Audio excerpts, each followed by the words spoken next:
Hey guys, tonight we slip quietly into the torch-lit halls of a medieval castle, not to marvel at the gold-gilded goblets or tapestries worth entire villages, but to take a long, uncomfortable look at something far less polished: the polygamous lives of the nobility.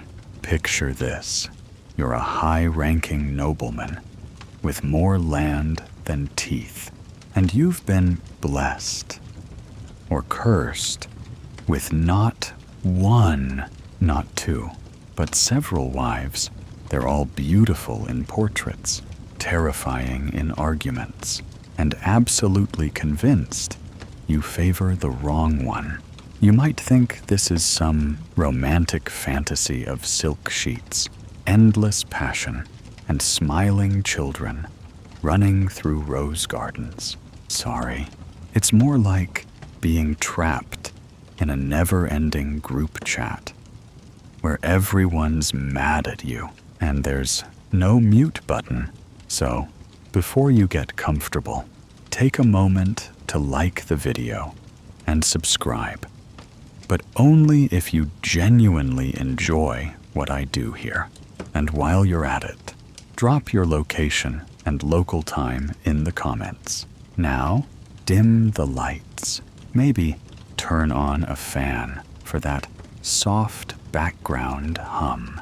And let's ease into tonight's journey together.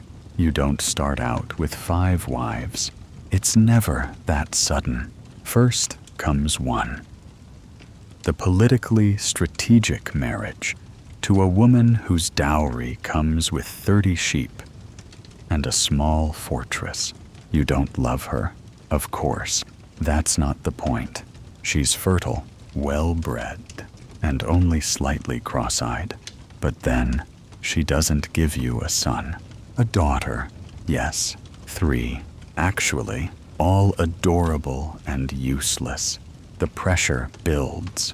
The in-laws murmur, and eventually, the whispers turn into arrangements.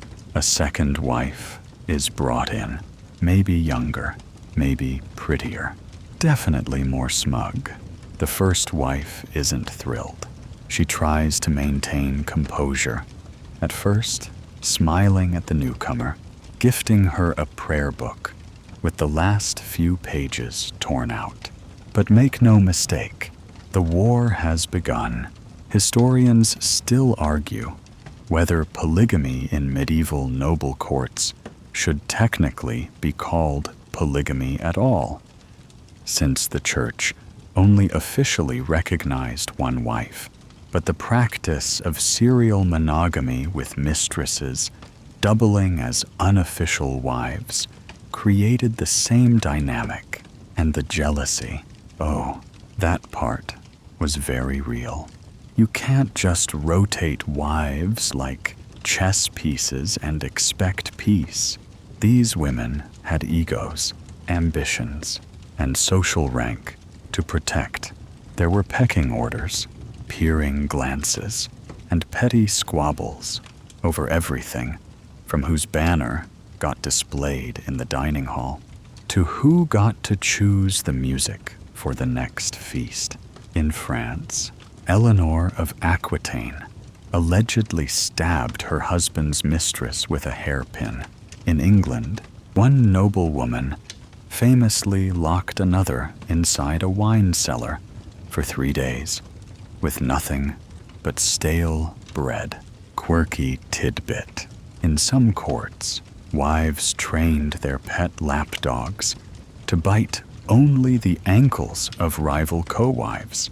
Imagine the daily walk, and yet, outwardly, everything had to look perfect. That was the true medieval skill. Smiling through gritted teeth, while calculating which sister wife might accidentally fall down a spiral staircase. Noblemen thought they were clever. One strong family. They claimed many alliances. They boasted, but in truth, What they created was an elaborate system of rivalries, resentments, and roast goose dinners, where the wine was always slightly too sour. You sit at the head of a long table. To your left, wife 1, dressed in sober blues, eyes narrowed. To your right, wife 2, wearing crimson lace, smiling too sweetly. Down the hall, wife 3 is refusing to come down until she gets a better room. You sigh. Polygamy, as it played out in noble households, wasn't a utopia of abundance. It was a pressure cooker of forced civility, forged alliances, and backroom deals negotiated with pearls and side eyes. Remember, these women weren't powerless. While their husbands went off to war or to die of gout in some smoky council chamber, the wives ran the estate. They controlled the staff. They knew where the keys were hidden and where the bodies might be buried. So no, it wasn't all soft focus romance and gallant nightly kisses. Most days, it was just surviving, holding ground, dodging rumors, and praying that the next wife didn't speak Latin better than you. It's ironic, really.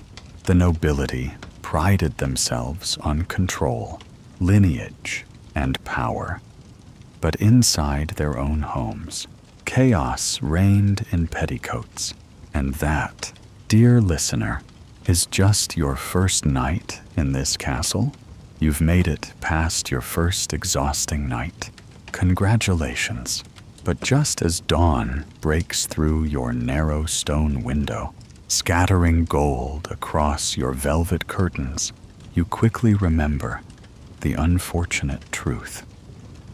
Surviving day 1 doesn't guarantee you'll survive day 2. Welcome back to the maze-like halls of your noble estate, a place where peace is just another word scribbled vaguely in your chaplain's sermons. The problem starts simply enough. You need an heir, not just any heir. Mind you, a healthy, strong-willed, preferably male heir. Medieval society makes no secret about that little detail. A daughter might marry off and secure alliances, but a son, he inherits, rules, and carries your esteemed bloodline into the uncertain future. So, wife number 1 had given you daughters, lovely little creatures, perfect for portraits, but troublesome when planning dynastic futures. Wife number 2 arrives with the full pomp and ceremony that only noble households can muster. Trumpets blare, banners unfurl, and servants scatter. Rose petals beneath her tiny satin slippers. She steps from her gilded carriage, half smiling, half smirking. Your first wife watches silently from a distant window, embroidery needle puncturing the canvas a bit harder than necessary. Historians still argue whether second marriages among nobility, intended primarily for heirs, ever truly achieved domestic stability, or merely intensified household tension. Certainly, in your case, the arrival of this new wife doesn't simplify matters. It multiplies them. At dinner, both wives silently compete to offer you the best piece of pheasant, eyes sparkling with thinly veiled rivalry. Your wine tastes bitter tonight, and here's where your troubles deepen. Wife 2 produces an heir within the year, a tiny squalling boy, wrapped snugly in cloth of gold. Your hall echoes with triumphant songs and the peal of church bells.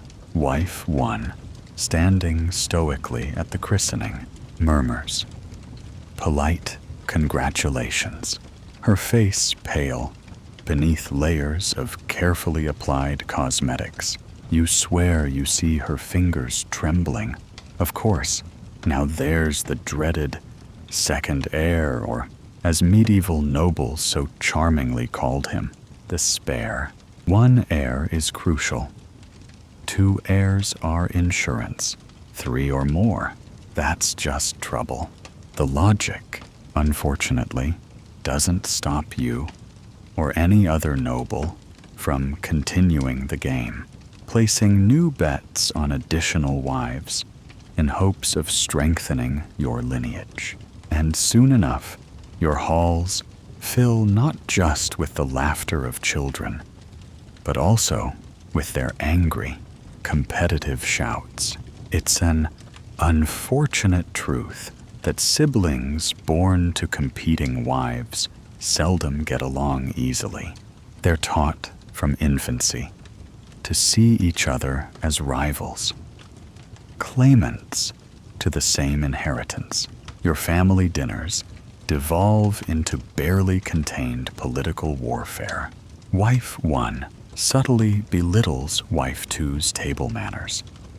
Wife two retorts by praising the superior Latin skills of her son, pointedly contrasting it with wife one's daughters. You wish desperately for someone to choke, preferably yourself. Mainstream historians have noted that while polygamous arrangements provided nobles with ample heirs, they also sparked frequent succession crises and even outright rebellions. After all, sibling rivalry wasn't limited to stolen toys or broken dolls. When these kids grew up, they had armies at their disposal. Thus, the war you accidentally started over pheasant dinners and embroidered gowns might someday become very real, very bloody, and very public. In medieval France, King Philip IV famously married 3 women, each with her own competing faction.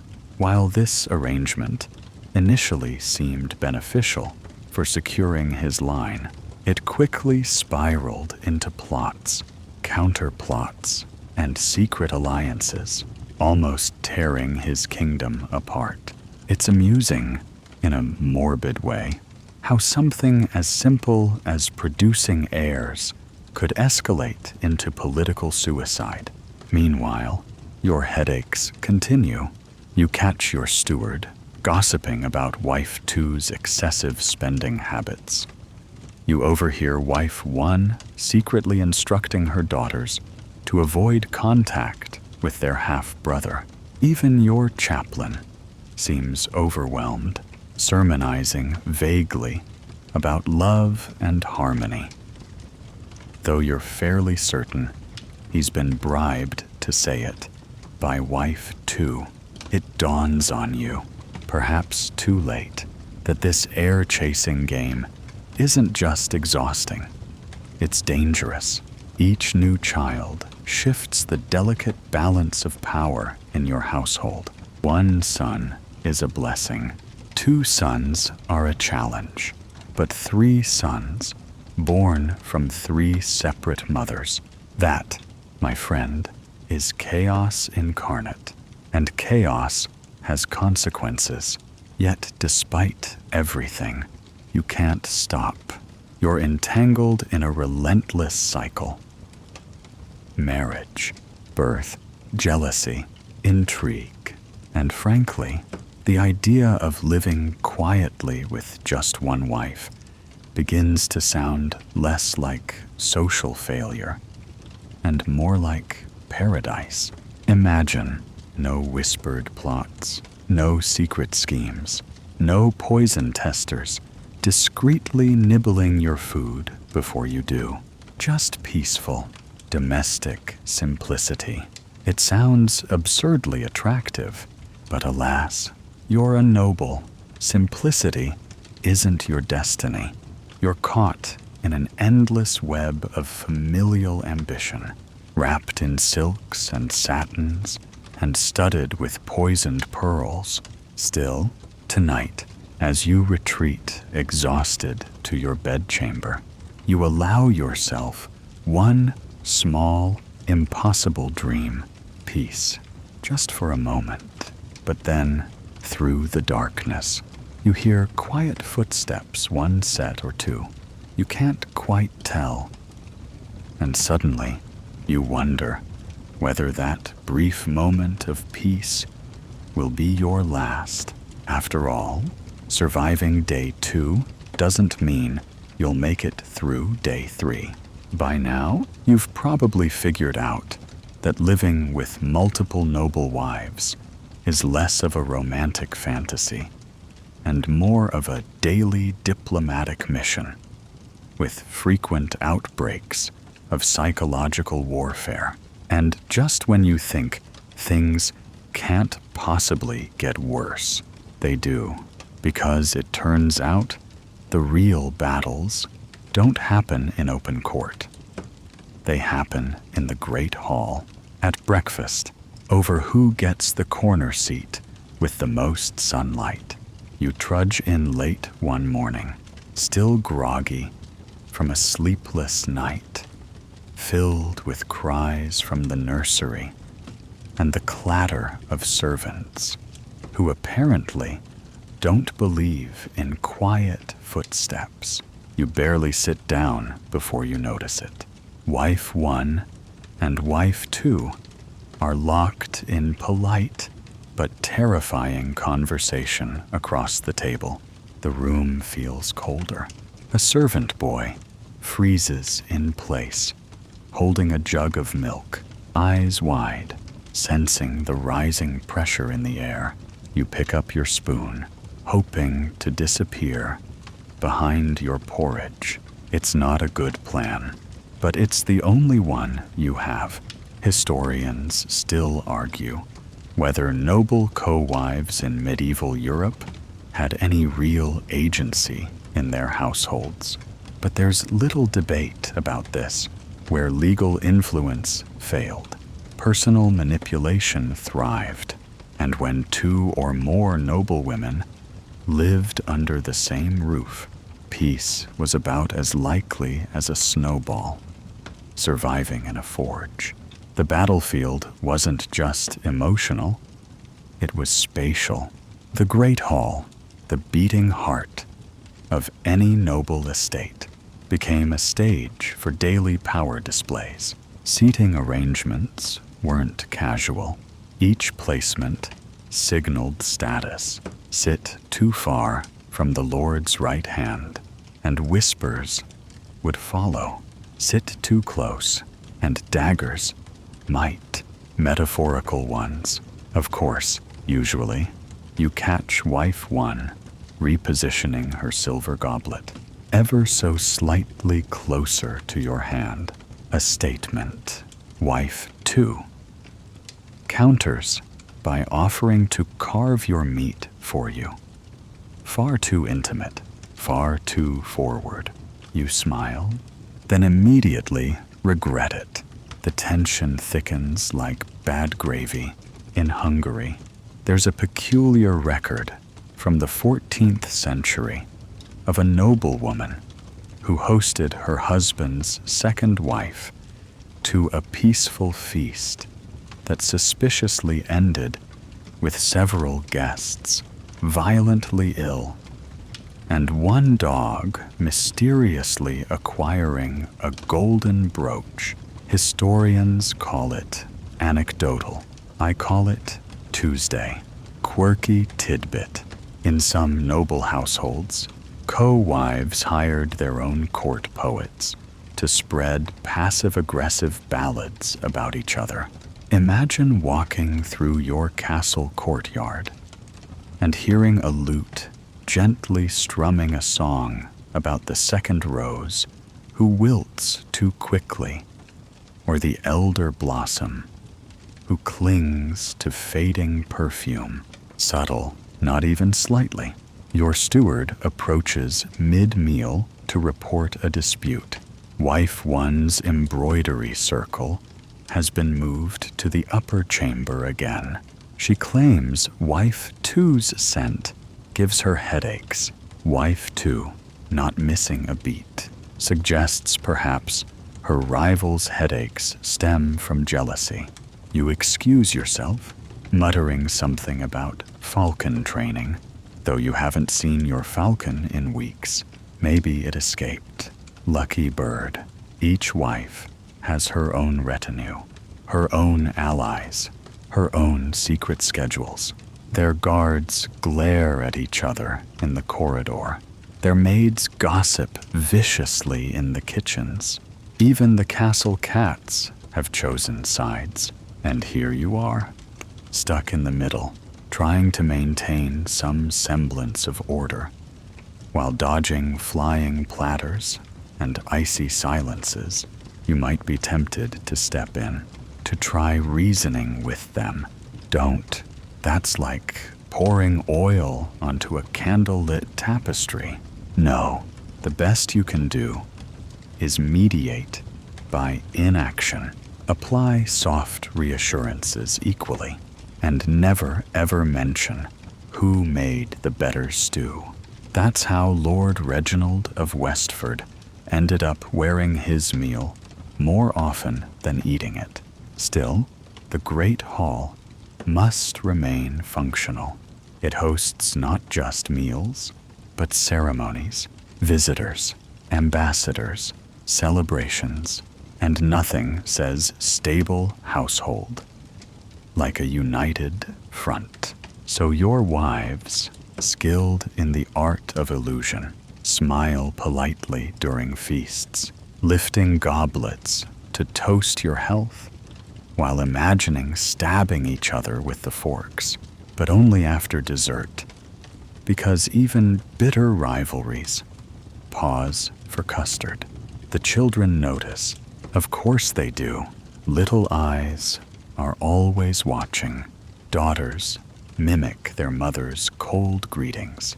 Sons echo their father's sighs. Servants place bets on how long until another chair mysteriously breaks, or someone's favorite dress is accidentally ruined by spilled ink. Sometimes, after the tension explodes into a reaming match, or worse, a silence that lasts a week, you take refuge in the chapel, the quiet, the candles, the judgmental statues. You kneel and ask the saints for guidance, for strength, maybe for just one quiet dinner. But all you get is the smell of old wax and a reminder that saints never had in-laws. That evening, the hall is uncharacteristically quiet, too quiet. You find a note on your seat, a poem about a wilting rose with a thorny tongue. You don't know which wife wrote it or which one it's about. All you know is you're not sleeping well tonight. So you eat your meal slowly, surrounded by painted smiles and porcelain eyes. You nod, you laugh at the appropriate moments, and you pray the roast hasn't been tampered with. Again, it's only been 3 days, but it feels like a year. It would be comforting to believe that once the legal wives had drawn their battle lines, that would be the end of it. That the courtly chaos you wake up to every morning was finite, measurable, perhaps even containable, with the right mix of priestly wisdom and strong wine. But you know better now, because the real instability, the true heartbreak in this polygamous life of noble luxury, often doesn't come from the wives. It comes from the mistresses, You might not have planned to take a mistress.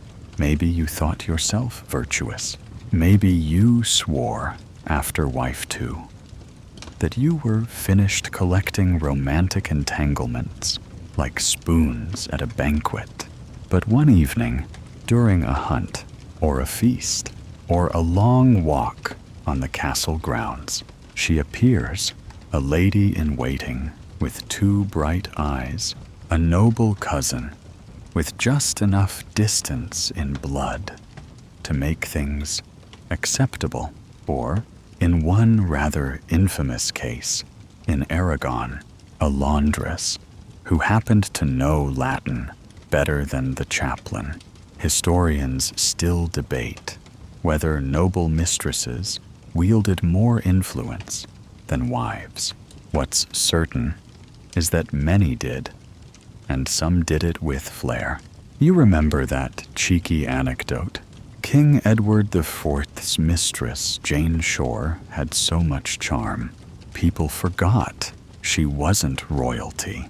The church, of course, frowned deeply at such arrangements, but also quietly looked the other way, especially when mistresses gifted monasteries with lavish tapestries or coin. You try to keep things discreet. A room in the East Tower, a necklace gifted under cover of moonlight. But word spreads faster than plague. Wife 1 notices you're spending more time praying in the gardens. Wife 2 sends her maid to deliver a misplaced letter to your chamber. Coincidentally, the same night your mistress is visiting. Coincidences don't exist in noble households. Not really. And now you've done it. You've thrown a fresh log onto the fire because, unlike your wives, who must maintain some semblance of dignity and order, mistresses are wild cards. They have nothing to lose and often everything to gain. Their power lies in being unpredictable, seductive one evening, scorned, and scheming the next. Wife 1 retaliates by donating a substantial amount of gold to the church for the souls of wayward husbands. Wife 2 starts hosting salons where the main topic of conversation is the decline of moral leadership in the household. And your mistress, she's already asking for a personal heraldic crest with a unicorn. You're not sure what to say. Quirky tidbit. In Burgundy, one powerful mistress insisted on her own private chapel within the castle walls. When questioned, she replied, "A woman must speak to God directly when her rivals lie through their teeth." You thought mistresses might bring joy, a respite. Instead, you find yourself navigating yet another set of demands, another web of allegiances. She wants a horse. She wants a title. She wants recognition at court. And the moment she doesn't get it, she writes letters to your enemies, to your bishop, to your mother. So now, at family gatherings, there's not just tension between wives, but icy glares toward the East Tower, where the mistress lives. Children aren't sure if they're allowed to speak to her. Servants avoid her, fearing backlash. You've managed to create a love triangle with 6 corners. Your steward begins drinking more. You catch your chaplain muttering things under his breath. In Latin, you don't think he learned from scripture. You try to avoid eye contact with anyone over the age of 8. And still, somehow, your mistress thrives. She's smart. That one, she weaves her way into everything. She suggests changes to your estate's management. She hosts intimate dinners for visiting nobles. She charms your allies and unsettles your rivals. You start wondering if she's the only person actually running the place. There's something both thrilling and terrifying about this kind of woman. She can make you feel like the center of the world, and just as quickly, like its biggest fool. One day, she gifts you a hunting falcon. The next, she pretends not to recognize your voice in court. When you confront her, she sighs and says, "My lord, I am but a shadow in your busy life," which somehow makes you feel guilty. Of course, the wives don't take this lightly. They don't confront her directly. That would be uncivilized. Instead, they host competing feasts. On the same night, she invites guests. They compose lullabies with suspicious lyrics for their children to sing near her chamber. One morning, you discover a very realistic painting of your mistress hanging upside down in the corridor. No one knows how it got there. You're no longer just a nobleman. You're a referee in a game no one told you the rules for, and the players keep changing teams. And through all of this, you find yourself longing for quiet, for simplicity, maybe even for solitude. You begin spending more time in the library. The horses look at you with sympathy. At least they only bite when they're hungry. The truth is, you thought polygamy would be abundance, more love, more heirs, more joy. But now, all you have is more tension, more whispers, more cups of wine that may or may not be safe to drink. You sip carefully. You'd think that with all these mistresses and wives squabbling over your attention, there wouldn't be enough space in the castle for everyone to stretch their grievances. But medieval nobility had a knack for making room for both luxury and bitterness. When the verbal battles and sideways glares became too much to bear, the solution was surprisingly architectural. Divide the castle. Not legally, of course. No contracts were signed. But informally, oh, yes, the dividing lines were as real as the tapestries that hung between them. The East Wing becomes Wife One's territory.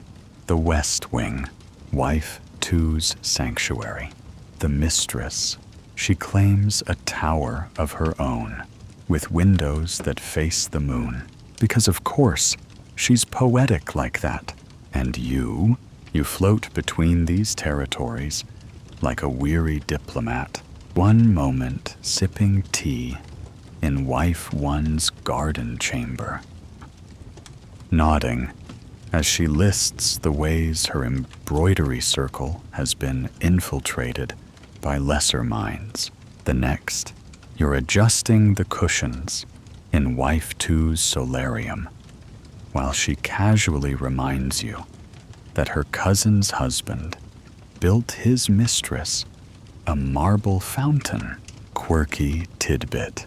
In one preserved account from 14th century Naples, 2 co-wives of a nobleman refused to cross paths so severely that separate doorways were built from their chambers to the chapel, and their servants were trained to ring different bells when either approached to avoid accidental sightings. Of course, maintaining these boundaries is delicate work. Every carpet, candlestick, and curtain becomes a political symbol. Wife One prefers religious iconography. Painted saints, wooden crosses, the faint scent of incense always in the air. Wife 2 is more modern, at least by medieval standards. Imported silks, books in the vernacular, a small harp. She plays with only slightly malicious grace. The mistress, naturally, fills her tower with poetry scrolls and scented oils no one else can identify. Historians still argue whether these kinds of living divisions offered women more autonomy or simply isolated them further in decorative prisons. But one thing is clear: the more space they demanded, the less you seemed to have. You find yourself dining alone more often, or with minor courtiers who pretend not to notice when you sigh into your stew. Then come the practical complications. Whose staff answers the bell when you call? Which cook prepares your favorite roast? You asked for honeyed figs, but now 2 bowls arrive, one from each wing, served by anxious, trembling pages who clearly fear being scolded by one matron or seduced by the other. You eat both, just to be safe, and to avoid a poisoning incident. That's another thing: paranoia. You used to laugh at tales of nobles hiring tasters. Now you insist upon it. You've seen the way wife 2's maid stares at your cup. You've noticed how your mistress no longer pours the wine herself. You recall that quiet day when wife 1 asked how your stomach was feeling, completely unprompted. It's not that anyone's actively trying to kill you, probably, but when you live in a house with this many rival agendas, accidents are always lurking. Staircases suddenly become slippery. Horses get skittish.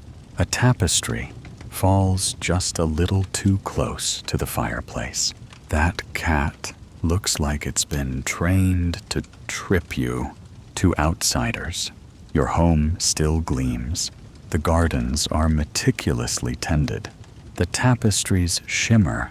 Your household hosts, poets, musicians, and foreign dignitaries with practiced ease. But behind the polished surfaces, there's a daily cold war, and the borders are drawn in velvet and lace. Servants have developed a complex communication system, an entire choreography of eye rolls, hesitant pauses, and whispered alerts.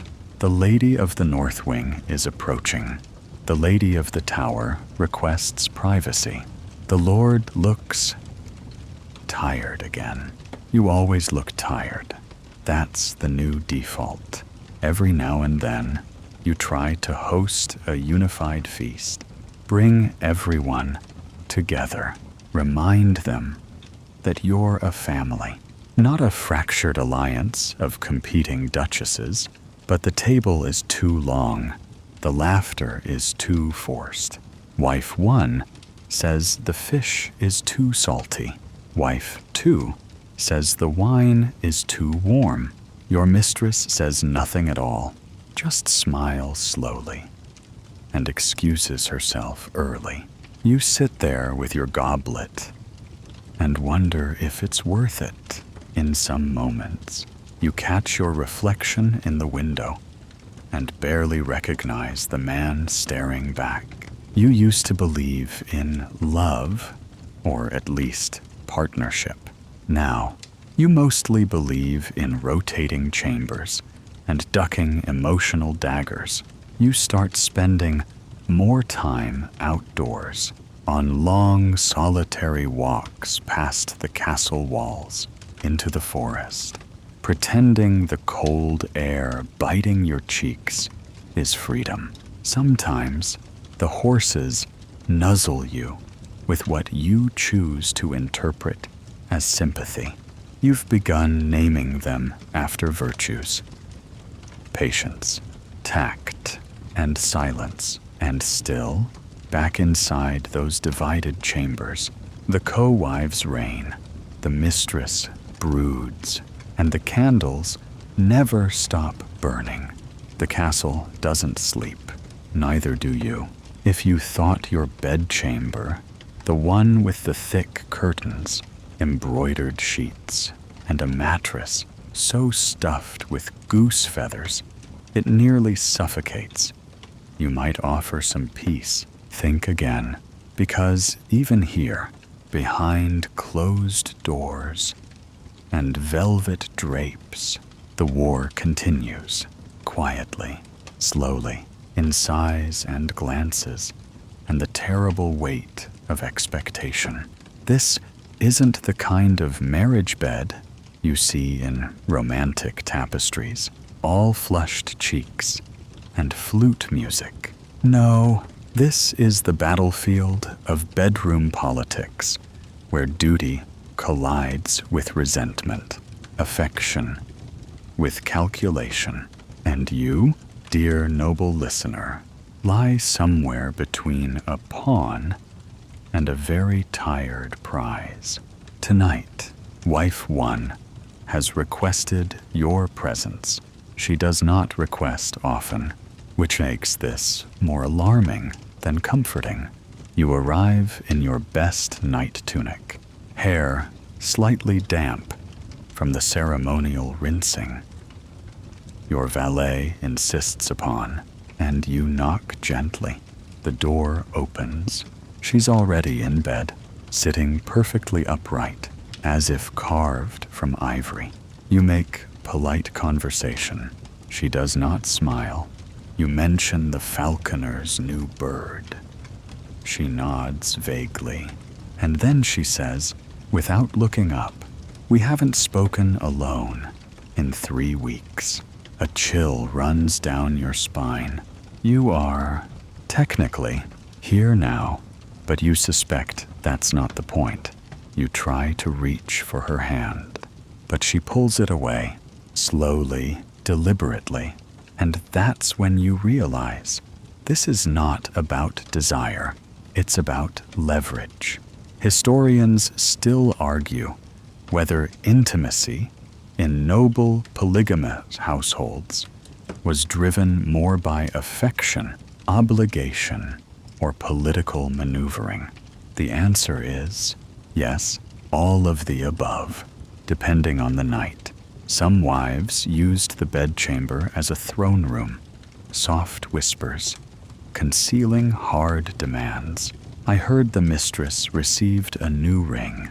Why was my cousin not invited to the hunting party?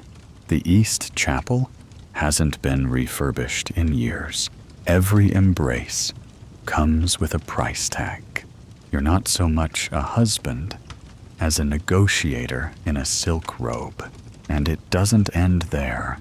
The next evening, wife 2 sends her page with a delicate bundle of sweet cakes, your favorite, and a request for just a brief visit. You know what that means? She's more theatrical than wife 1. She'll smile more, laugh softly, pour wine into your cup with a flourish, and midway through, she'll sigh and mention how very lonely it is being the second, how hard she works to keep the peace, how unjust it is that she has fewer maids. Quirky tidbit. In one 13th century Saxon household, a nobleman reportedly assigned different scents to each wife's chamber so he could emotionally prepare for the temperament awaiting him. Lavender for the quiet one, clove for the passionate, rosemary for the one who threw cutlery. Your mistress, of course, operates on a completely different rhythm. There are no formal summons, only sudden appearances. You might be walking through the library when she glides in, brushing your shoulder, whispering something ambiguous like, "I dreamed of wolves last night." It means something. Everything she says does, but you have no idea what. There is intimacy with her, yes, but it's laced with danger, like a sword wrapped in silk. She doesn't ask for favors, she hints. She doesn't accuse, she mourns. And somehow, you always leave her chamber, feeling like you've disappointed her, even when you don't know how. By now, your sleep schedule is a patchwork quilt of interrupted evenings and tension-laced mornings. You dread the quiet hours when the walls seem to listen. Your dreams are filled with soft footsteps and locked doors. Servants have started whispering about your new ghostly look. One court musician even penned a song titled "The Weeping Lord" that, while beautifully performed, feels just a little too close to reality. And the worst part, you start to question whether any of this was ever about you. You thought you were the center of this sprawling web of women, children, and whispered conversations. But the longer this goes on, the more it feels like you're just the thread tying them all together. The prize they fight over, the object of competition, not affection. You lie awake most nights now, staring at the carved ceiling, thinking of things that never mattered before. What would it be like to have just one wife, to talk without strategy, to hold without fear, to sleep without rehearsing? Apologies. Historians rarely talk about the loneliness of noblemen. They write about the wars, the estates, the dynasties, but not the empty space in a bed where love should be, not the way your heart quietly folds in on itself. Like parchment left too long in the sun. You used to love music. Now, even the gentle harp sounds as winds from the east wing make your stomach tighten. You used to enjoy perfume.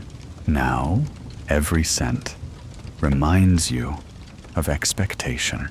The bedchamber was supposed to be your retreat.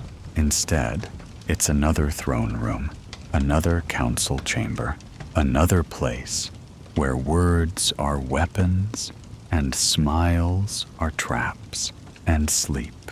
Let's not even pretend. If the bedrooms were war rooms, the children became the soldiers, though most of them didn't know it yet. You tried, at first, to imagine yourself as a kind father, fair, patient, indulgent when possible.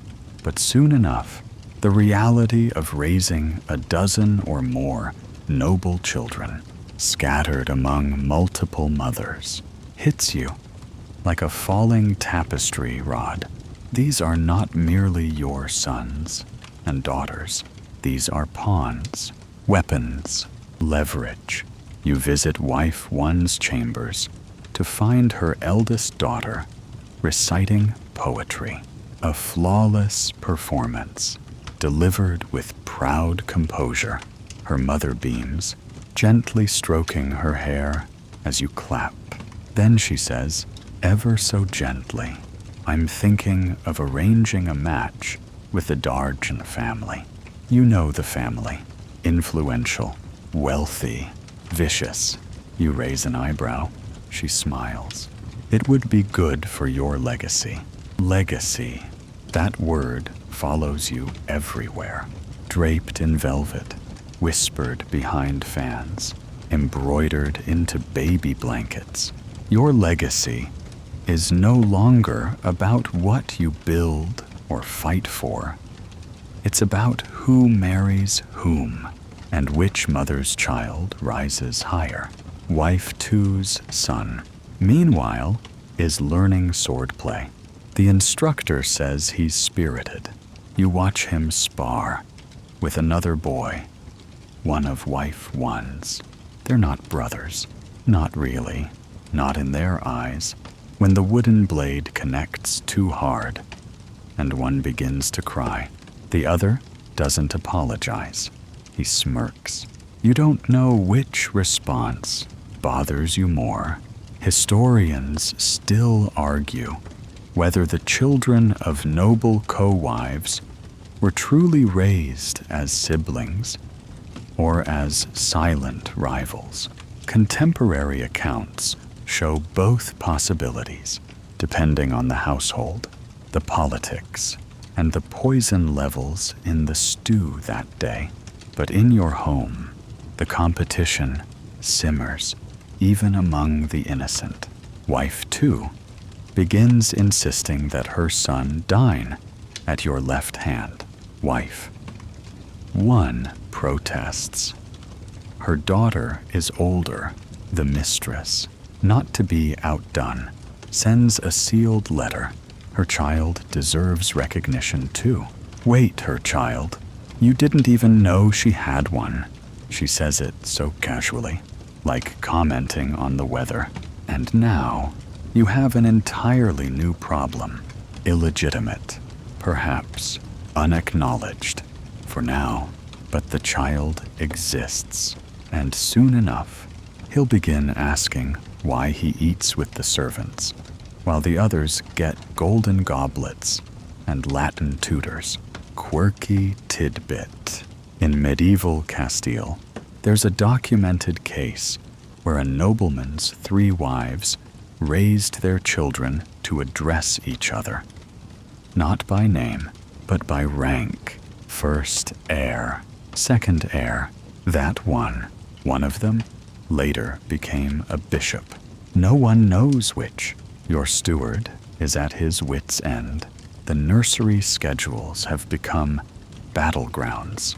Tutors are bribed for extra lessons. The falconry master is accused of favoritism. One of the nurses swears she's seen a child slip a frog into another's cradle. No one's quite sure if it was a prank or a warning. At this point, you start avoiding the nursery entirely. It's not that you don't care. It's just that walking into a room filled with base mothers and 10 children makes you feel less like a father and more like a threatened monarch at a very small court. The worst are the birthdays. You thought they'd be joyful, cake, music, little wooden toys, but their displays, each one a chance to prove maternal dominance. Wife one's party has jugglers. Wife two's hires a puppet troupe that sings in 5 languages. The mistress, she commissions a miniature portrait of her child riding a lion. It's symbolic, she says. You try to give each child your attention. You really do. But affection begins to feel like currency valuable, scarce, and scrutinized. If you hug one son too tightly, you'll find another sulking by the stables. If you miss one daughter's harp recital, her mother sends word to the bishop that you're spiritually adrift.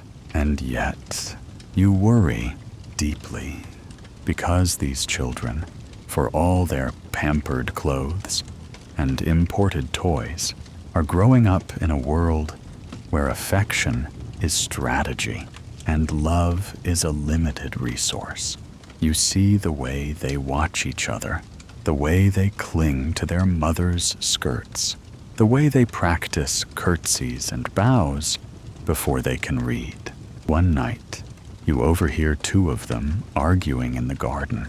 It's nothing serious about who will inherit the red pony. but their voices are sharp, cruel, as if they already know they're being measured against one another. You retreat again, into silence, into your study.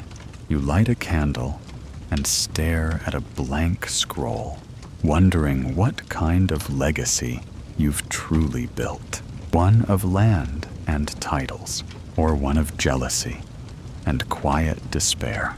You once dreamed of a family. Instead, you've bred factions. You wanted a legacy. Instead, you've scattered 1,000 ambitions under one roof.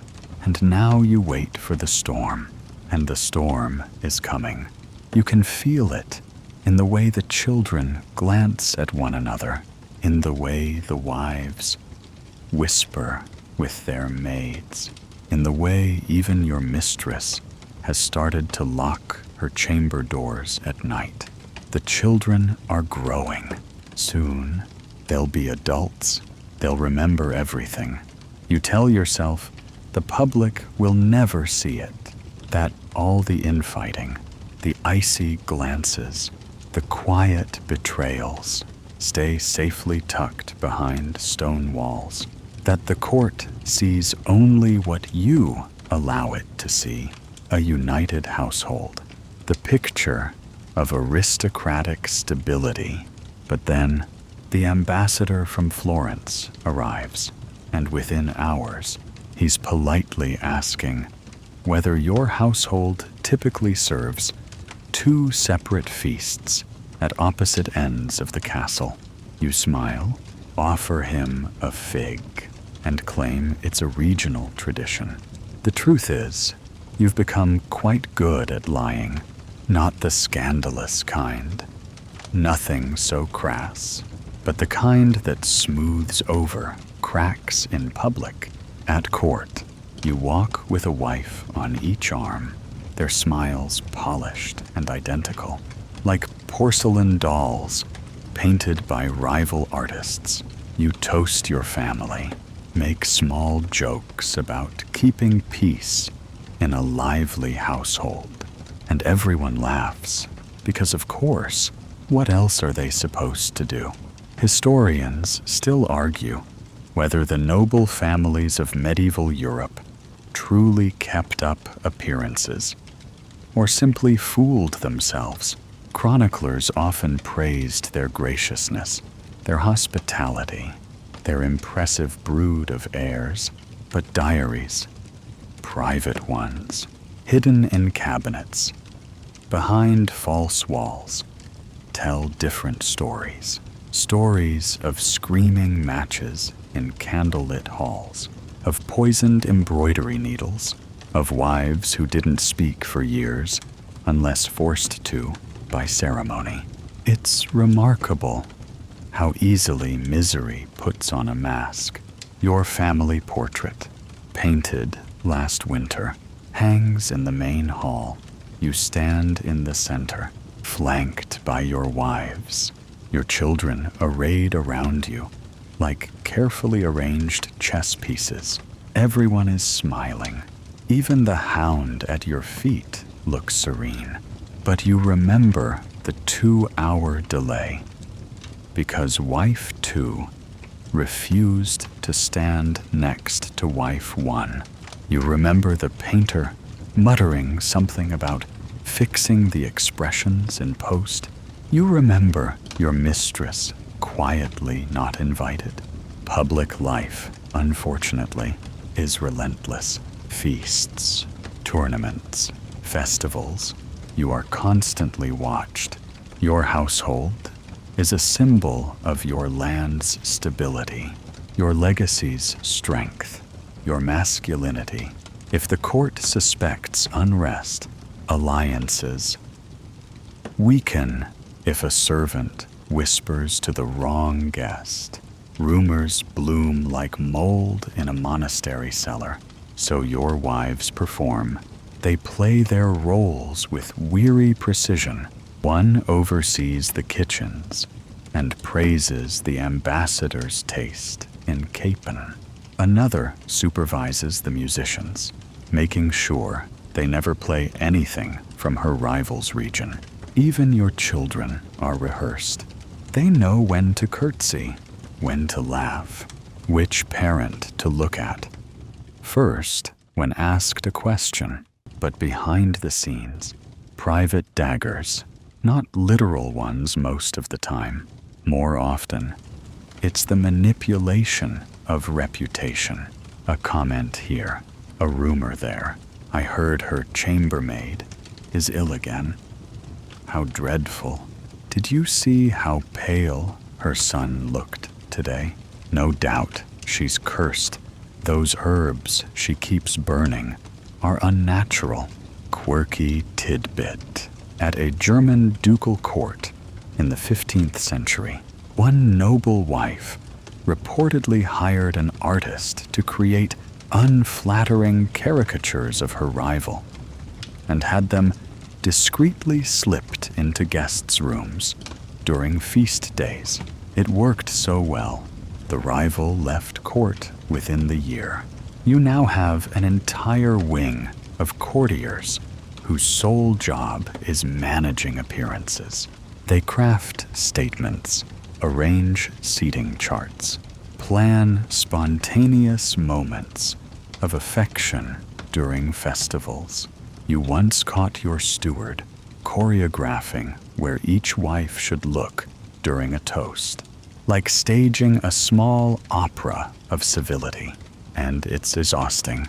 There's a reason your shoulders ache, why you've started chewing on the inside of your cheek during council meetings. You never stop performing, even in your own hall, with your own people, in your own home. You are always on stage. It gets worse when guests linger, especially foreign ones. They were the most dangerous, sharp-eyed, fluent in flattery, masters of polite dissection. They ask innocent questions. They smile too much.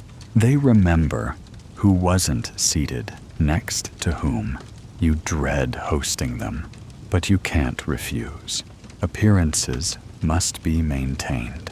So the wine flows, the music plays, the children dance, the wives laugh. You sit at the center, nodding, pretending not to notice that your mistress has left the room without saying goodbye, or that wife, one's goblet, is trembling ever so slightly in her hand. You're not sure who you are anymore. Husband, father, lord, or merely the glue, keeping a cracked porcelain vase from collapsing completely. You've stopped keeping a journal, too dangerous. You speak less to your steward, more to the horses. They don't judge, and still, the world looks in and sees perfection. A shining castle, a powerful dynasty, a man with many wives, many heirs, many blessings. You wonder how long it will last. If the noble courts were filled with smiles and shadows, then the servants' quarters were the echo chamber of everything that went unsaid. You walk the corridors with your head high, projecting calm and order. But beneath your feet, behind tapestries, within pantry doors and laundry chests, the castle breathes a second life, one of whispers, one of eyes that see too much.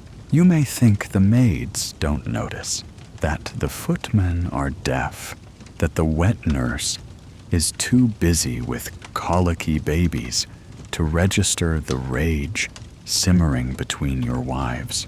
But you're wrong. They notice everything, and worse, they remember. Your valet has dressed you every morning for 10 years. He's folded garments scented by one wife, and ironed shirts accidentally singed by another. He knows when your boots are polished with extra care.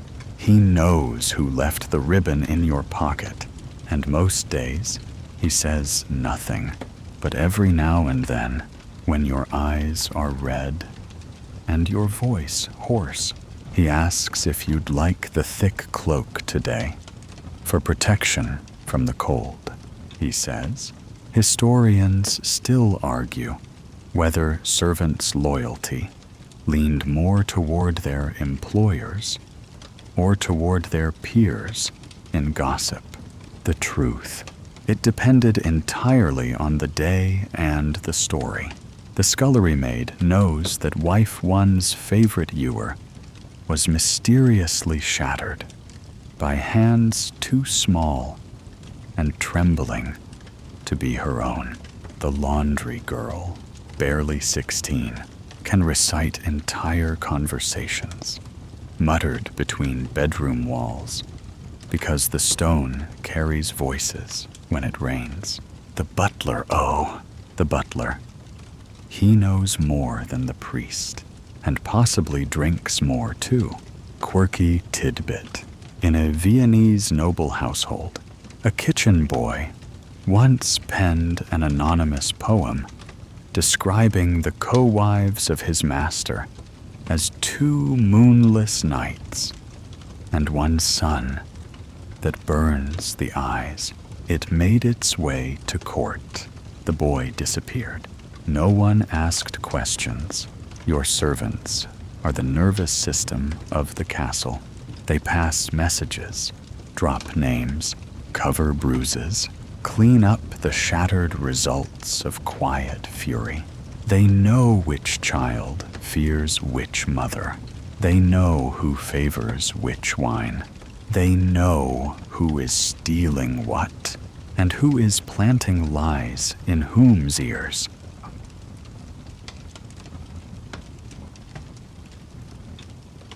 Afternoon, you find your steward whispering to wife two's chamberlain. They stop when you enter. You pretend not to notice. That's how things work. Now, everyone pretends. You smile at the guard who saw you leave the mistress's chamber. You thank the maid, who knows exactly how you like your towels folded to match wife one's expectations, even though you never told her that. But the longer this goes on, the more uneasy you become, because servants talk to one another. Yes, but also to outsiders, to traveling merchants, to passing scribes, to your rivals' spies dressed as washerwomen. You cannot control what they say once they leave the castle walls, and you've begun to hear rumors echoing back. A baron across the river snickers about your poisonous poetry household. A courtier mentions all those children with different jawlines. Even your priest asks, pointedly, if you've considered simplifying your domestic arrangements for the sake of your soul. There's only so much you can suppress, only so many smiles you can polish, and only so many times you can ask your steward if the kitchen staff has been reminded of discretion. He nods, of course, but he can't control everything. Your wives, too, start leaning on the servants for more than comfort. They use them to spy, to deliver secret notes, to gather little favors. Tell me who visited him last. Did she wear the blue robe again? What did he say after dinner? The servants pretend not to choose sides, but they do, quietly, carefully, constantly. There's a moment that breaks you, just a little. You're walking past the east corridor when you hear a soft voice through a cracked door. Your youngest daughter asking her nursemaid which side she's on.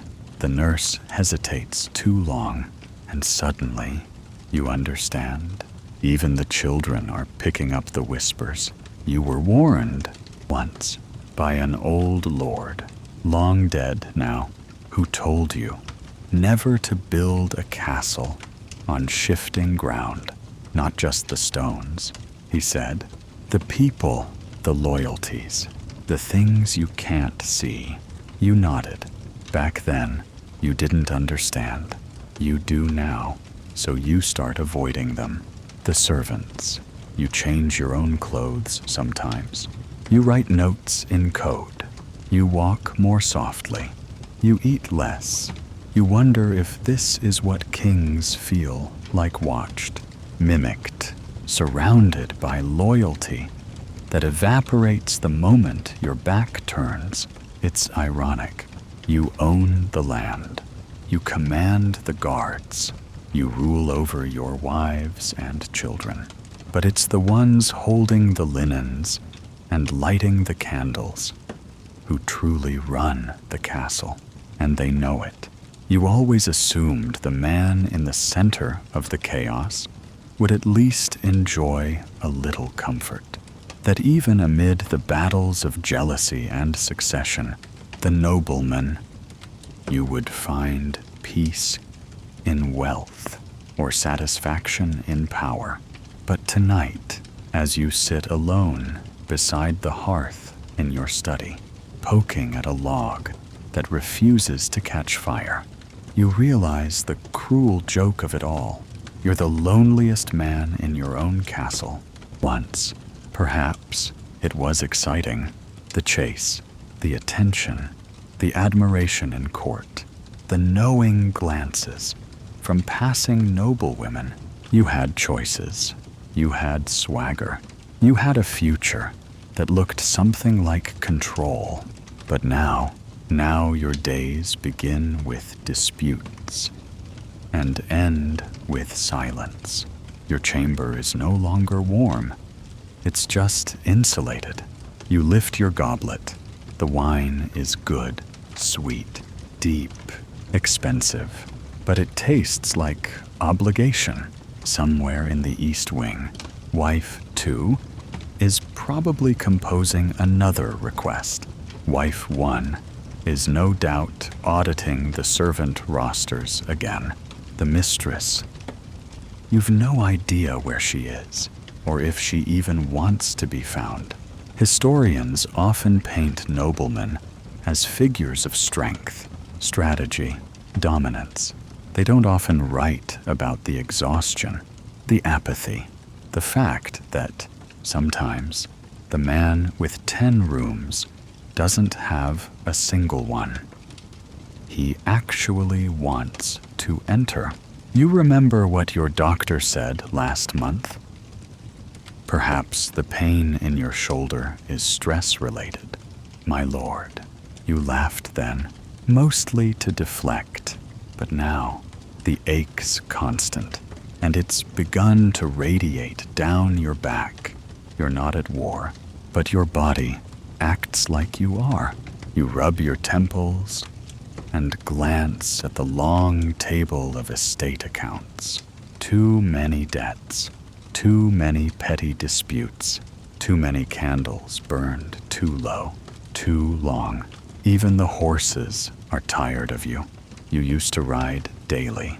Remember, wind in your face, the clang of hooves like music. Now you trudge out to the stables only when someone insists on a ceremonial appearance. The grooms whisper behind your back. They say you're shrinking. They're not wrong. You overheard a page boy the other day, barely 10, ask if lords ever smile. You didn't answer. You were too busy wondering the same thing. Quirky tidbit. In a 14th century Venetian household, a duke was reportedly found carving chess pieces alone in his wine cellar. Not out of necessity, but because he said the pieces didn't talk back. You've thought about that man often lately. You wonder how many pieces he finished. And still, you try. You attend the feasts. You issue edicts. You compliment the embroidery. You ask after the children. but it's mechanical now, like turning the handle of a well. You know, has long gone dry. One afternoon, you find yourself standing in the old library, fingers brushing along the spines of books you haven't read in years. There's one on natural healing, another on the history of Roman engineering. You used to have interests, real ones. Now your only hobby is avoiding disaster. The chaplain visits you, uninvited. He talks of virtue, of gratitude, of how many blessings surround you.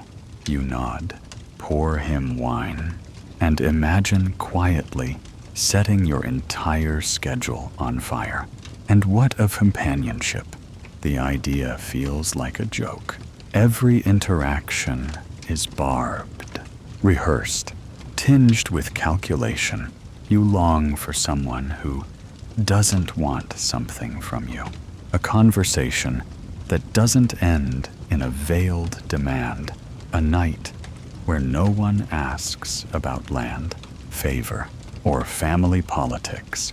Even when you lie in bed, staring up at the ceiling beams that creak like judgmental elders, your mind races. Who's upset now? What did you forget? Who must be placated before breakfast?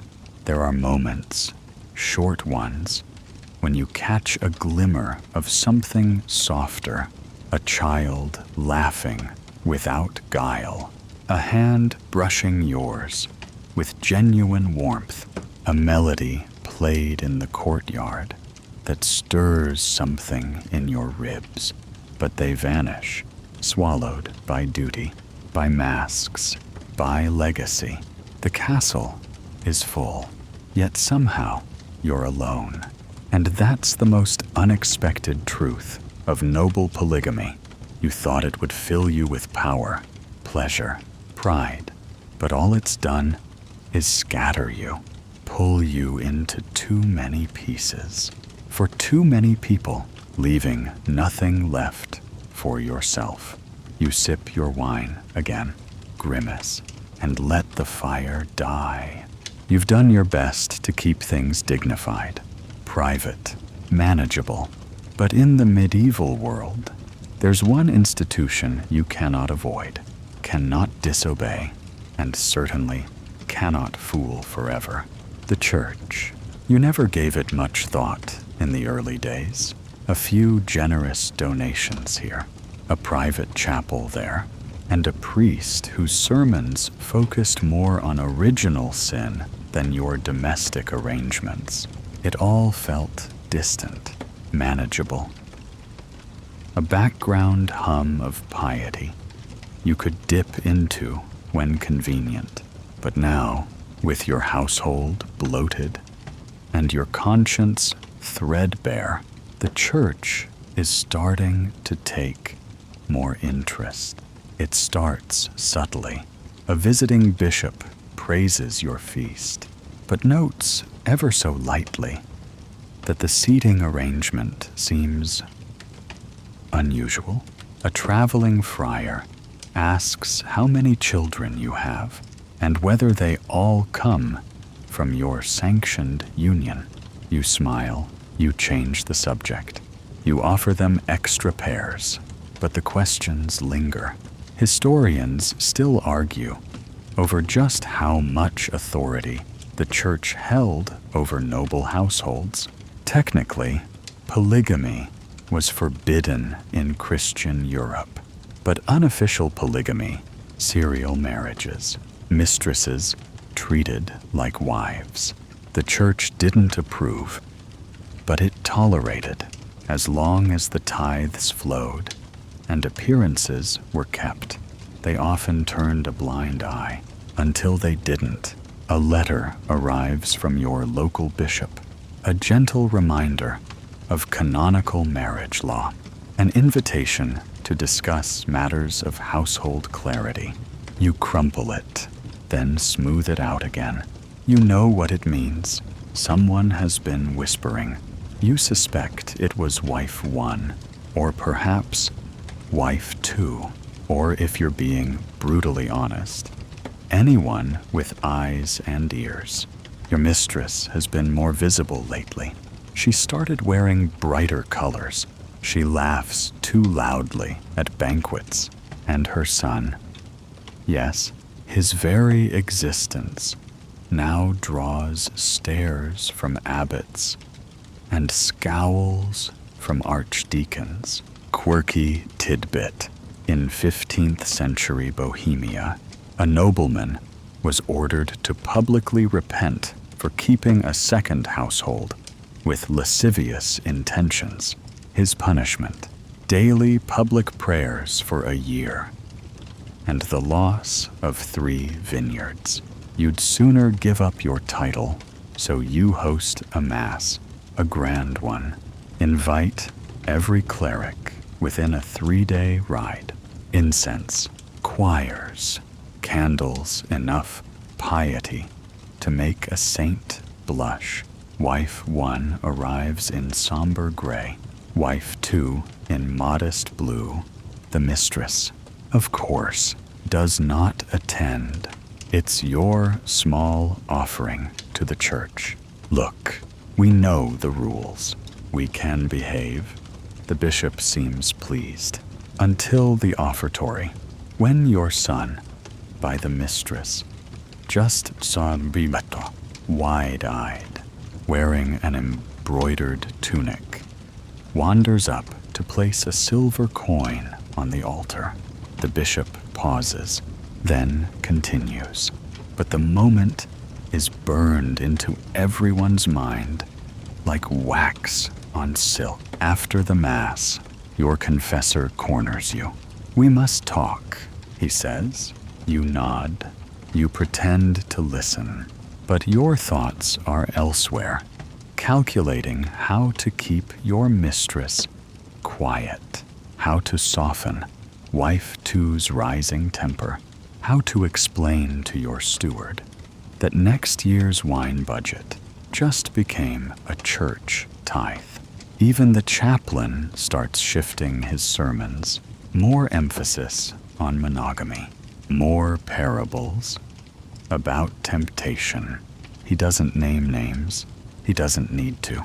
The servants already whisper that your soul is under review. And now, for the first time, you begin to wonder not just what people think of you, but what heaven might. You start avoiding your chapel.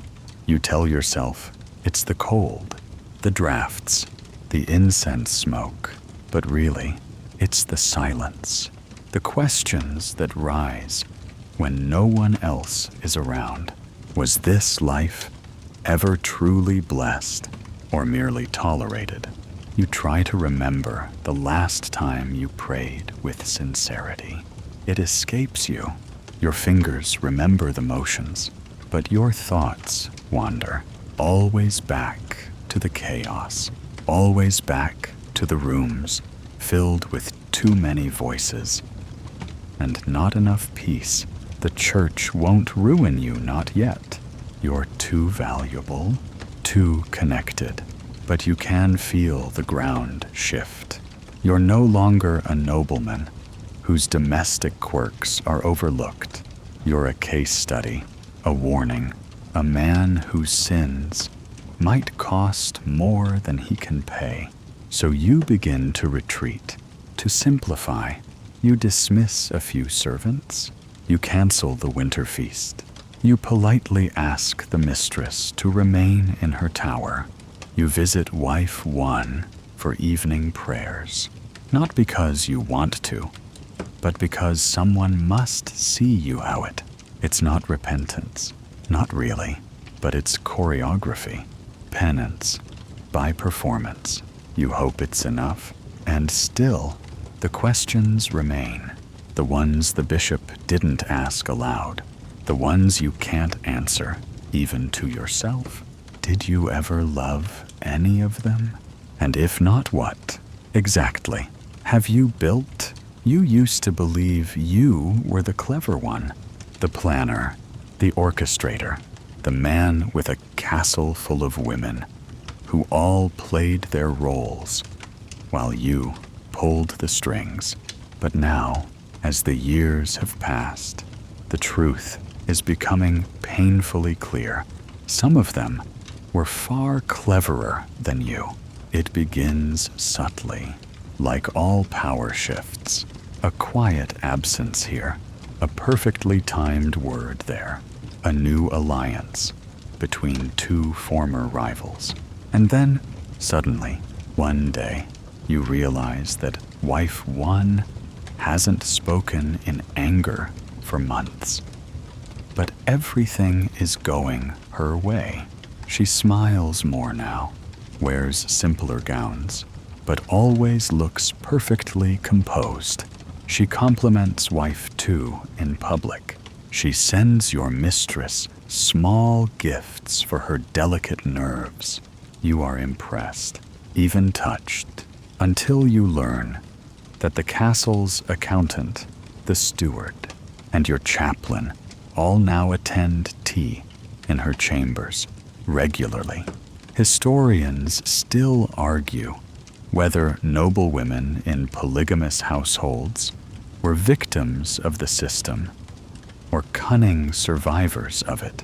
The answer, of course, is both, and sometimes more. In rare cases, they transcended the roles entirely and became the quiet masters of the household. Quirky tidbit. In 15th century Savoy, a countess reportedly maintained 3 full-time scribes to track everything her husband did: conversations, gifts, mood swings. When he threatened to cut her allowance, she calmly presented an itemized list of his infidelities and debts to the church. He left for a military retreat and never returned. Back in your own hall, wife 2 begins showing remarkable restraint. No more dramatic sighs or sharp comments. She agrees to everything, doesn't question your decisions, even compliments your leadership at a banquet. That night, you sleep better than you have in months, until the following morning, when your hunting lodge is suddenly claimed by her cousin's estate. You check the records. She had the deed revised 3 years ago. You never noticed. And your mistress, gone. Not physically, no. She's still in her tower, still gliding through corridors, with poetry in her hand and a child at her side. But something has changed. She's colder now. She no longer greets you with warmth or wit. Her letters grow shorter, her servants fewer. You try to ask if something's wrong. She smiles softly and says, "Nothing, my lord. I've simply found peace." That word again, peace. It rings like a warning bell, because the moment you sense stillness, you know something is happening behind the curtains.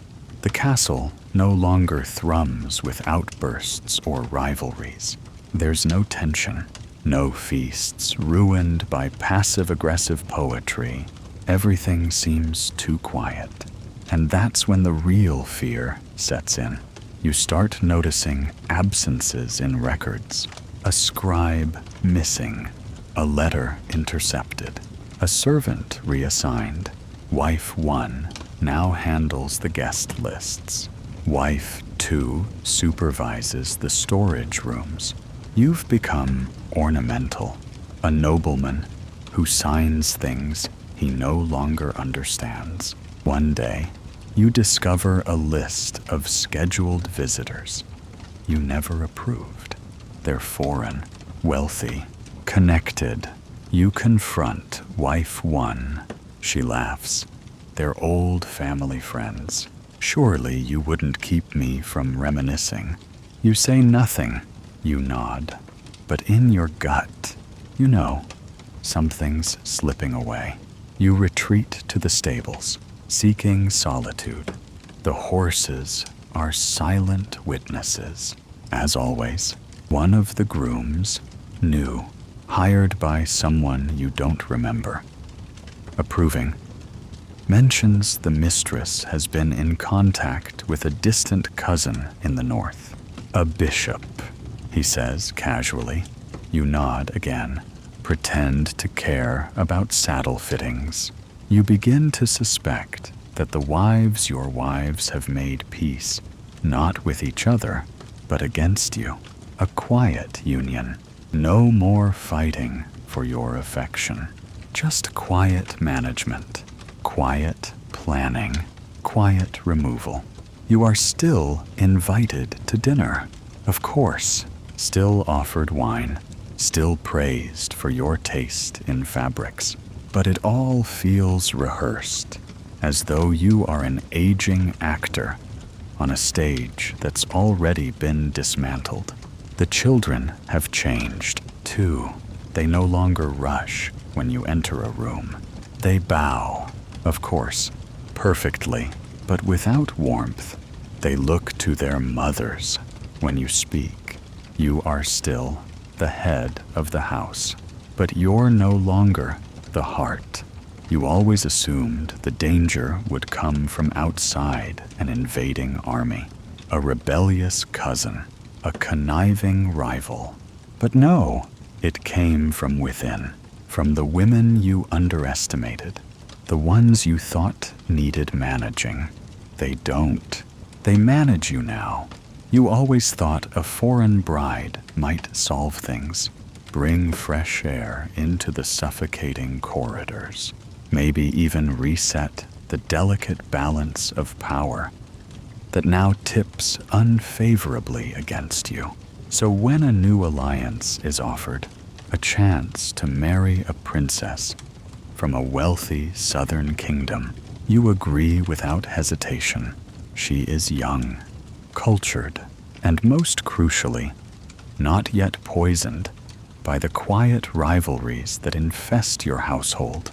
Like ivy on old stone, you imagine she'll arrive grateful, respectful, maybe even admiring of your status. She arrives on a stormy morning, stepping down from her carriage with regal precision, her shoes sinking slightly in the mud, as if the earth itself disapproves. Her eyes scan the castle with a diplomat's cold detachment. No visible awe, just assessment.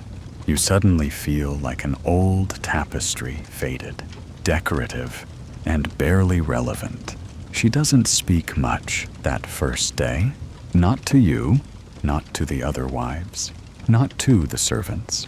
She simply observes, and that's the problem, because she sees everything. Historians still argue whether these foreign princesses entered their new lives with naivete or quiet determination. The reality, as always, lies in between. Many were pawns, but some, especially those raised in courts, where survival required teeth, were far more dangerous than the husbands who imported them.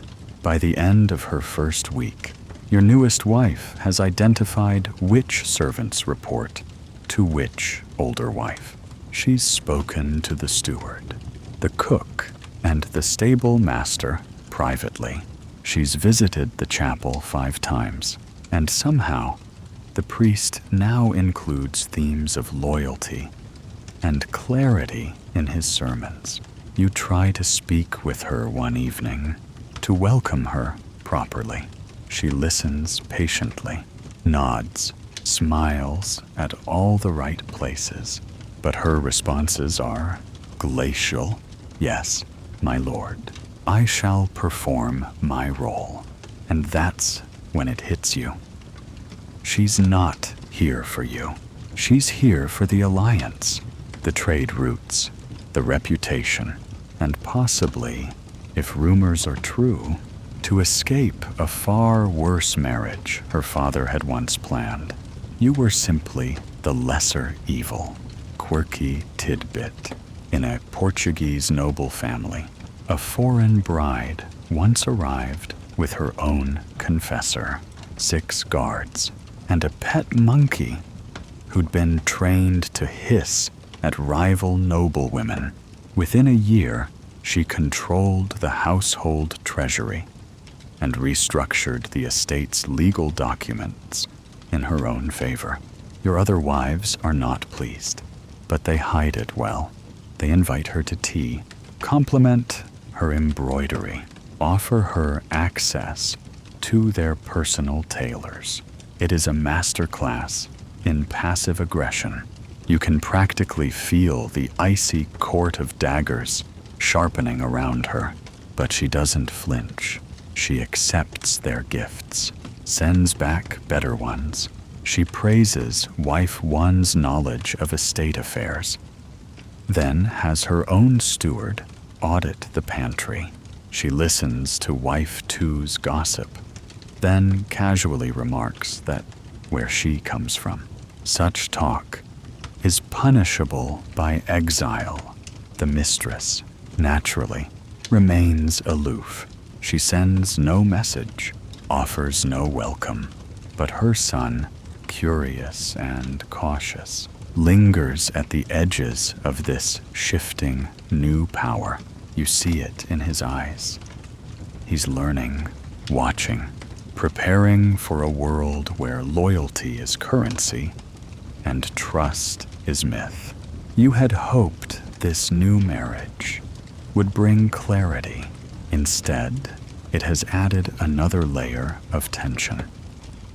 One you don't control. She's too clever to be manipulated, too polite to be dismissed, too important to be ignored. She doesn't fight you, not directly, but she resists in silence. When you ask to dine together, she replies, "I have already eaten." When you suggest she accompany you to chapel, she says, "I prefer the early Mass." You try to explain your position, your struggle, your weariness. She listens, then says softly, "You invited me to this house, my lord. I am only honoring your choice." And with that, she becomes the quiet axis around which the household begins to turn. Not loudly, not visibly, but inevitably. You're not sure whether to fear her or admire her, but one thing is certain. She's not here for happiness. None of them are anymore. And you're beginning to understand that love was never part of the contract. You often wondered how it might all end. Would the castle collapse under its own weight? Would the wives finally erupt into open war? Would the church intervene, or the children revolt? But in truth, it ends not with fire or rebellion, but with silence. It begins with small disappearances. Wife two's favorite maid is gone one morning, sent back to her family for rest. A trusted clerk no longer attends council. The mistress's tower windows stay shuttered. You ask questions. No one has answers. Or rather, everyone has different answers. Then comes the accident. One of the staircases, a narrow, twisting thing, used mostly by servants, collapses. A guard is injured. He survives. Barely, but it's not the injury that unnerves you. It's the timing. He was returning from the foreign wife's wing. Why? No one seems to know. Historians still debate how much violence truly existed behind the curtain of noble polygamous life. Some say the drama was all show, more about embroidery and alliances than real danger. But others point to the records, women who vanished into convents, accidents that occurred at exactly the right moment, wills mysteriously rewritten, weeks before someone fell ill. Quirky tidbit. A noblewoman in 14th century Navarre was accused of pushing her co-wife into a fish pond. The woman survived, allegedly saved by a startled swan. The court dismissed it as a misunderstanding. The swan died mysteriously the following day. You begin to see shadows where once you saw comfort. The halls feel longer, the doors heavier. The laughter, when it comes, is too perfect, crafted like a weapon. The foreign wife rarely leaves her chambers now. She's made herself untouchable, legal, sanctified, cold. The mistress, for her part, is simply gone. No fanfare, no scandal, just a quiet departure to visit family in the north.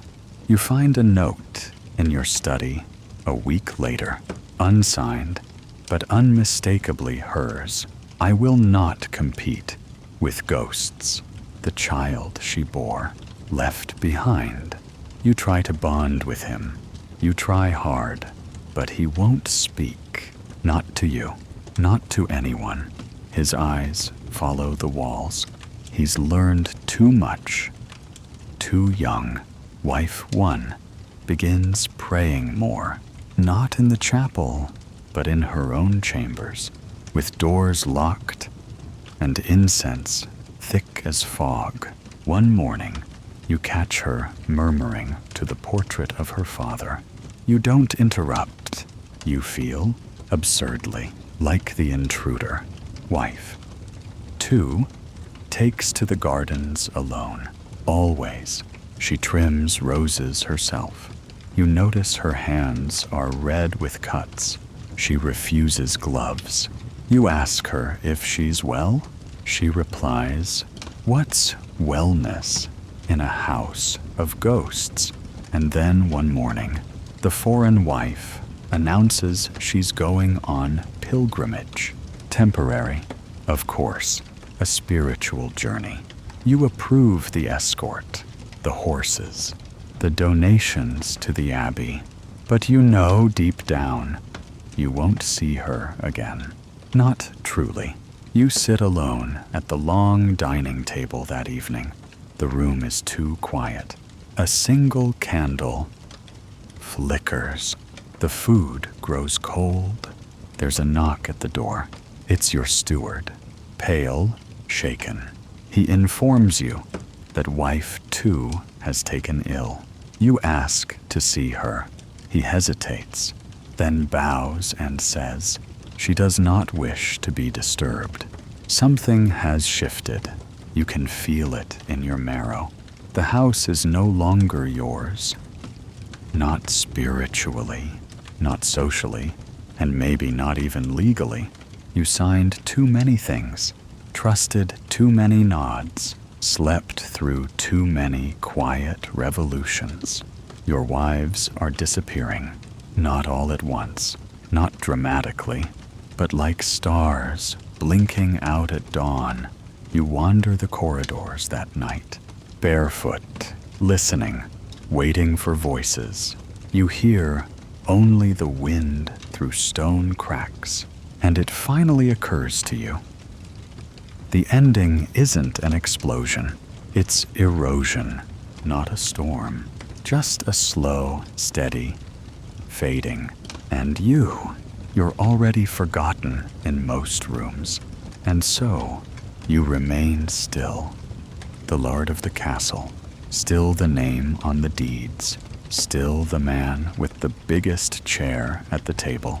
But everything around you has grown, thinner, dimmer, like a tapestry, left too long in sunlight, colors fading thread by thread, until it's all just beige. Your footsteps echo now, too loudly. The hallways that once bustled with chatter, silken skirts, and quarrels, hushed behind painted fans, are emptier by the week. The staff still bow, but the bows are shallower. The children still greet you, but only after glancing to see who else is watching. No more wives argue in the garden. No more gifts appear on your writing desk. No more poems are slipped under your door. You used to dread the noise. Now, you'd give anything to hear it again. Historians still argue whether polygamy made noblemen more powerful or simply more vulnerable. But if they could see you now, sitting beneath the same ceiling beams, watching the dust swirl in amber candlelight, they might stop arguing, because here you are, draped in velvet, surrounded by legacy, and lonelier than a monk in exile. Wife 1, it turns out, never actually left. She simply stopped attending meals. Her influence remains, carefully arranged through letters and ledgers.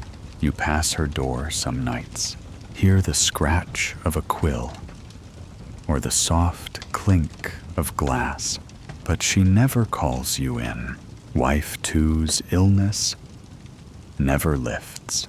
Eventually, the servants stop mentioning her entirely. Her rooms grow musty. The rose bushes she loved turn brittle in the frost. You sometimes visit the garden just to see them wither, as if waiting for them to speak. And the mistress, her absence is the loudest of all. Her son still lives in the castle, but avoids you with a quiet, watchful brilliance. He studies hard, speaks carefully, and looks through you more often than at you. He's not cruel, he's calculating. You wonder who taught him that. The foreign bride, for her part, writes occasionally from her pilgrimage.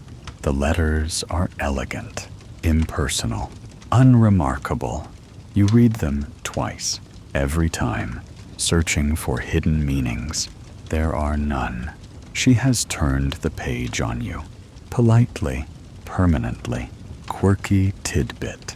A 15th century nobleman in Normandy, after the departure of his 4 wives and dismissal of most of his court, took to wandering his estate in a hooded cloak, whispering to the birds. One of his tenants later swore he had become one of the ghosts that used to haunt his own marriage. It's not far from how you feel. Your castle is no longer a home.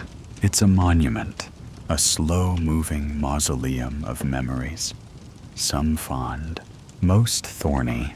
You sit at your desk, quill in hand, trying to write your will, but the ink clots. Your hand trembles. What do you leave? And to whom? They all outgrew you, outlasted you, outsmarted you.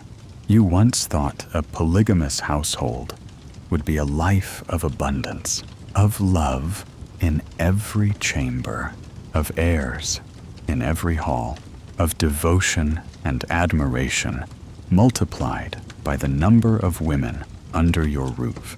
But now, with only the cold hearth and the long silence, you understand the truth. You never multiplied love. You diluted it, spread it too thin, scattered it across too many faces, until there was nothing left anyone could hold.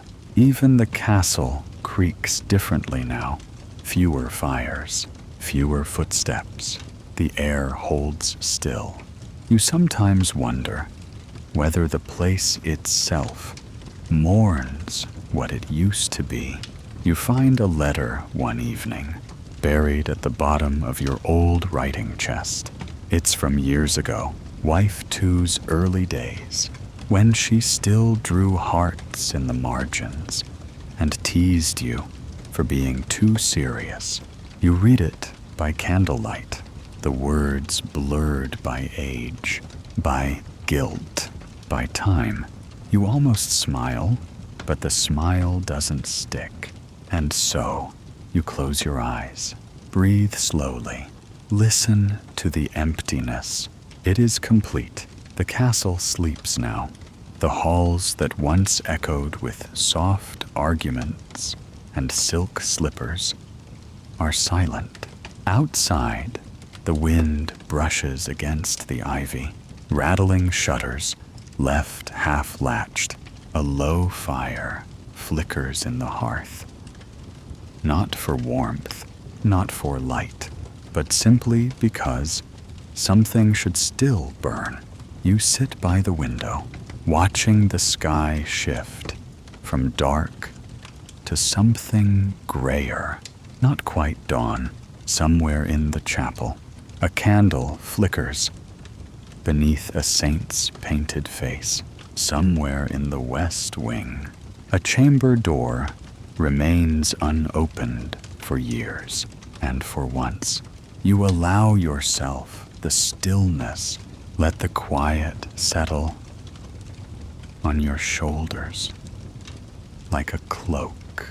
Let the breath slow in your chest, no longer burdened by the weight of names, of titles, of expectations. Outside, the garden has grown wild. Roses tangled in bramble, trees leaning in strange directions. And yet, it's not ugly, just different, unmanaged, honest. The kind of beauty that comes after control is finally released. You think of your wives not with bitterness, but with a strange softness. They survived.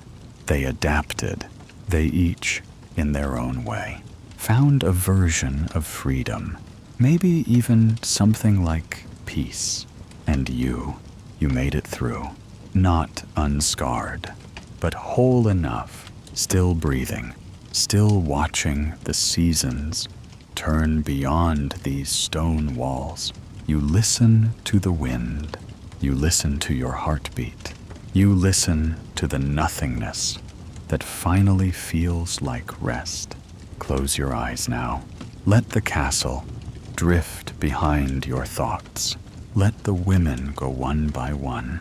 Let the stories fade. Let the candle burn low. There is nothing left to fix, nothing left to chase. Just this moment, just this breath. You did what you could, and now you sleep.